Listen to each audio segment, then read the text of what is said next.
নামাজের মধ্যে আমার চোখ বন্ধ করে করে নামাজ পড়লে মনোযোগ ভালো হয়, এতে নামাজে কোনো সমস্যা হবে কি? ইসলামে কৃত্রিম দাঁত লাগানোর বিধান কি? তার মোহরের টাকা বিয়ের প্রথম রাতেই পরিশোধ করা বাধ্যতামূলক কিনা? কখন দোয়া করলে আল্লাহ তাআলা ফিরিয়ে দেন না? কোথায় বা কাকে দান করলে বেশি সওয়াব পাওয়া যাবে? মাথার চুল কালার করা যাবে কি? স্ত্রীকে স্বর্ণ দিলে সেটা দেনমোহর টাকার অন্তর্ভুক্ত হবে কিনা? শিশুরা ঘুমের মধ্যে হাসে বা কাঁদে কেন? নামাজে অবহেলা কিভাবে দূর করা যায়? মাগরিবের নামাজের পরে কি কি আমল করা যায়? হিজড়া সন্তান কেন জন্ম নেয়? কোনো হিসাব ছাড়া সরাসরি জান্নাতে যাওয়ার কিছু আমল বললে উপকৃত হব। বিয়ের ক্ষেত্রে মেয়েকে কারা দেখতে যেতে পারবে? চলে যাচ্ছে আমরা সরাসরি প্রশ্নোত্তরে আপনাদের।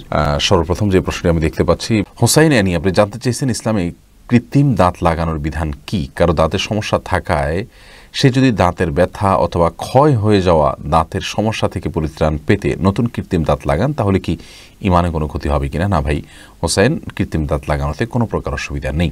নাজমুল হাসান জানতে চেয়েছেন দেনমোহরের টাকা বিয়ের প্রথম রাতেই পরিশোধ করা বাধ্যতামূলক কিনা? না, পরে করলেও চলবে। বউ যদি স্বেচ্ছায় মাফ করে দেন তাহলে আর পরিশোধ করা লাগবে কিনা?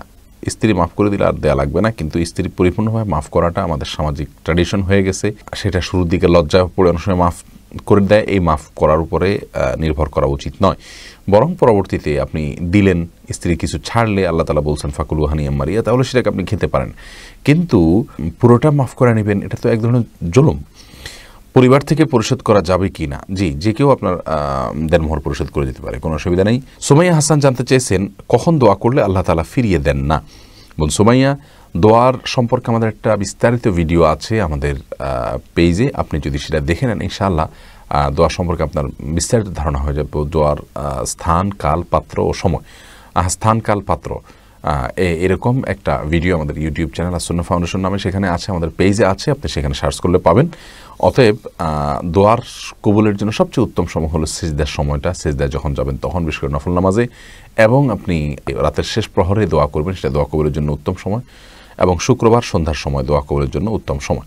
আনোয়ারুল ইসলাম জানতে চেয়েছেন কোথায় বা কাকে দান করলে বেশি সওয়াব পাওয়া যাবে? সবচেয়ে বেশি সওয়াব পাওয়া যাবে ভাই আনোয়ার আপনার নিকটাত্মীয়দেরকে দান করলে। নবী সাল্লাল্লাহু আলাইহি সাল্লাম সাদাকা সম্পর্কে বলেছেন ইবদা বিমান তাউল, তোমার নিকটাত্মীয় যারা তাদেরকে দিয়ে তুমি সাদাকা দান শুরু করো। যেমন ভাই, বোন, ভাতিজা, ভাগনা, ভাগ্নি, এদেরকে দিয়ে আপনি শুরু করবেন, চাচা, ফুফু, তাদের ছেলে মেয়ে, তারপরে অন্যদের দিকে যাবেন।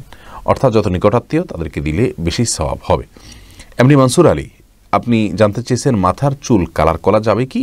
ভাই মনসুর, মাথার চুল এটা কালার করা যাবে। নবী সাল্লাল্লাহু আলাইহি সাল্লাম বলেছেন যদি আমাদের চুল দাড়িগুলো সাদা হয়ে যায় তাহলে সেগুলোকে আমরা যেন ভিন্ন রঙে রূপান্তর করি, কিন্তু ওয়াজান্নিবু সওয়াদ তিনি আরও বলেছেন যে কালো কালার থেকে তোমরা বেঁচে থাকবে। তার মানে কালো ছাড়া অন্য যে কোনো রঙে রঙিন করতে পারেন, তবে যে রঙে রঙিন করবেন সেটা যেন ন্যাচারাল রং হয়, সেটা যেন আলাদা কোনো আবরণ সৃষ্টি না করে আমাদের চুল বা দাড়ির উপরে। এই বিষয়টি আমাদেরকে মূলত খেয়াল করতে হবে, ব্যাস, তাহলে সেক্ষেত্রে চলবে, অন্য কোনো আর বিষয় খেয়াল না করলেও চলবে।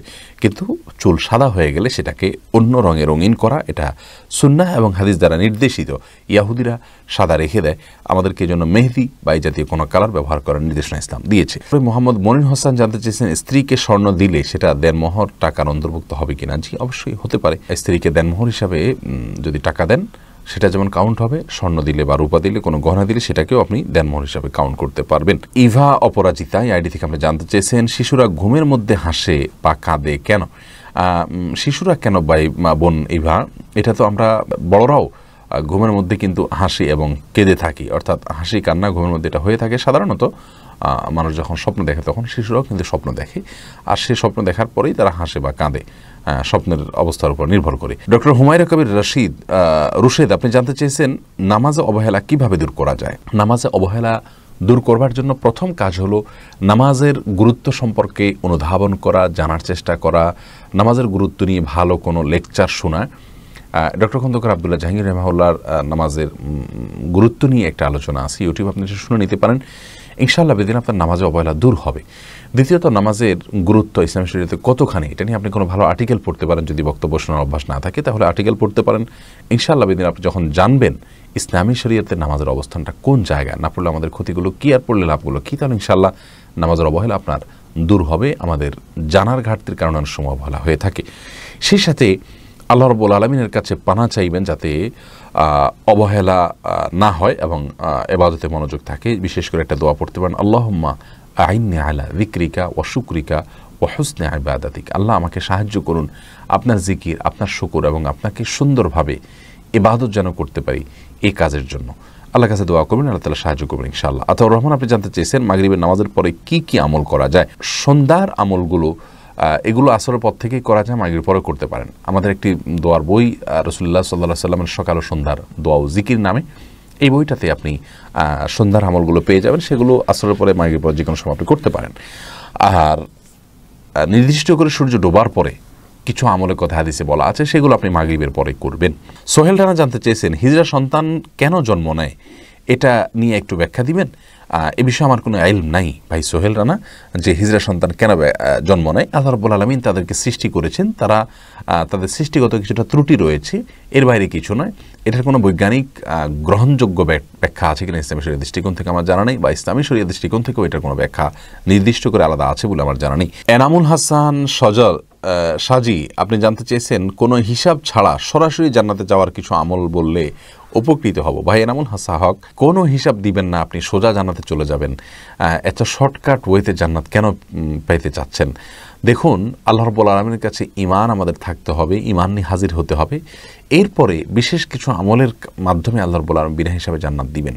তোমার থেকে একটা হলো যে আল্লাহর প্রতি তাওয়াক্কুল, ভরসা যদি পূর্ণ মাত্রায় থাকে এবং সেই তাওয়াক্কুলের জায়গা থেকে যদি আপনি কোনো ঝাড়ফুঁকও গ্রহণ না করেন, তাহলে সেক্ষেত্রে বিনা হিসাবে জান্নাতে দেওয়া হবে বলে নবী সাল্লাল্লাহু আলাইহি ওয়াসাল্লাম বলেছেন। এরকম আরও কিছু আমলের কথা আছে, কিন্তু আল্লাহ রাব্বুল আলামিন কিছু লোককে বিনা হিসাবে জান্নাতে দিবেন, সেটা শুধুমাত্র আল্লাহর একান্ত অনুগ্রহ, তার উপরে ভিত্তি করে আল্লাহ তাআলা দিবেন। আমরা নির্দিষ্ট আমল করলে আপনার বিনা হিসাবে জান্নাতে যাবে এরকম আমলের তালিকা অনেক লম্বা চড়া কোনো তালিকা নেই, বরং আমাদেরকে আমল করে যেতে হবে। আল্লাহর অনুগ্রহে পেতে হলে আমল করার কোনো বিকল্প নেই। আর আমরা যখন আল্লাহর অনুগ্রহ পাওয়ার জন্য আমল করতে থাকবো, ইনশাআল্লাহ আল্লাহ রাব্বুল আলামিন আমাদের প্রতি অনুগ্রহ করবেন। নিশাত চৌধুরী জানতে চেয়েছেন বিয়ের ক্ষেত্রে মেয়েকে কারা দেখতে যেতে পারবে। বন্নিশাত, এক্ষেত্রে যে ছেলে যে পাত্র বিবাহের জন্য প্রস্তাব দিচ্ছে সে দেখবে মেয়েকে, এছাড়া তার পক্ষের কোনো মেয়েরা, তার মা বোন এরকম কেউ থাকলে তারা গিয়ে তাকে দেখতে পারবে। ওই পাত্র যিনি প্রস্তাবক, তার মামা, ভাই, বাবা বা অন্য কোনো পুরুষ তার পরিবারে, তারা কোনো অবস্থাতেই পাত্রীকে দেখতে পারবেন না বিয়ের আগে। অতএব এই বিষয়টা আমাদের মাথা রাখা উচিত। অনেকেই এক্ষেত্রে কিন্তু ভুল করে থাকেন। এমডি মহসিন গাজী, আপনি জানতে চেয়েছেন নামাজের মধ্যে আমার চোখ বন্ধ করে নামাজ পড়লে মনোযোগ ভালো হয়, এতে নামাজে কোনো সমস্যা হবে কি? ভাই মহসিন গাজী, এই বিষয়ে আমাদের একটা ভিডিও আমরা আমাদের পেজে দিয়েছি, এবং আপনার এ বিষয়ে আমাদের ইউটিউব চ্যানেলও আপনি ভিডিও পাবেন। সেখানে আমরা চোখ বন্ধ করে সালাতের নামাজের বিধান উল্লেখ করেছি। মৌলিকভাবে মনে রাখতে হবে যে আপনার সালাতের মধ্যে চোখ বন্ধ করে রাখাটা ইসলামী শরীয়তের দৃষ্টিকোণ থেকে প্রাথমিকভাবে সাধারণ অবস্থাতে এটা প্রশংসনীয় কোনো কাজ নয়, বরং একজন ঈমানদার সালাতের মধ্যে চোখ খোলা রেখে সালাত আদায় করবেন। হ্যাঁ, কখনো তার মনোযোগ সৃষ্টি করার জন্য বিশেষ পরিস্থিতিতে তিনি যদি চোখ বন্ধ করেন, তাহলে ঠিক আছে, তাতে কোনো অসুবিধা নেই।